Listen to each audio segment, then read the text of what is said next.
कई बार ज़िंदगी में एक इंसान की किस्मत सिर्फ मेहनत से नहीं बल्कि अपनों के विश्वास और समझदारी से भी बदल जाती है।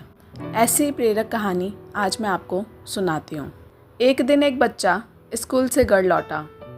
उसकी आंखों में जिज्ञासा थी और हाथ में एक मोड़ी तुड़ी चिट्ठी। उसने वो चिट्ठी अपनी माँ को दी और पूछा, माँ, इसमें क्या लिखा है? माँ ने चिट्ठी पढ़ी और अचानक उनकी आंखों में आंसू भर आए। लेकिन अगले ही पल उन्होंने मुस्कुराते हुए बेटे से कहा, बेटा, इसमें लिखा है कि तुम जीनियस हो। तुम्हारे लिए स्कूल बहुत छोटा है। अब से मैं तुम्हें खुद पढ़ाऊंगी। माँ की वो बातें बच्चे के दिल में बस गईं।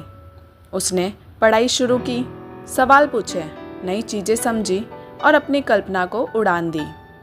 धीरे धीरे वही बच्चा एक महान आविष्कारक बन गया जिसका नाम था थॉमस एडिसन, जिसने बिजली के बल्ब से लेकर ग्रामोफोन तक न जाने कितनी चीज़ें दुनिया को दी।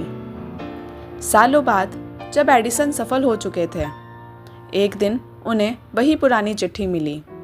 उन्होंने उसे खोला और जो पढ़ा उससे उनका दिल दहल गया। असल में उस चिट्ठी में लिखा था, आपका बेटा मंदबुद्धि है, हम उसे अब स्कूल में नहीं रख सकते।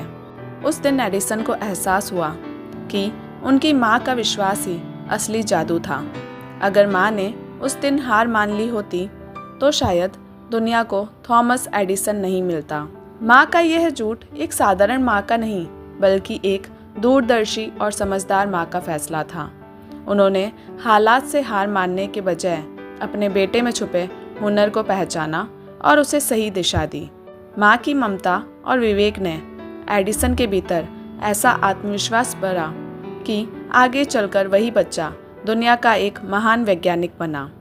इस कहानी से हमें ये सीखने को मिलता है, एक माँ का प्यार तो अमूल्य होता ही है, पर उसका विवेक संतान की तकदीर बदल सकता है।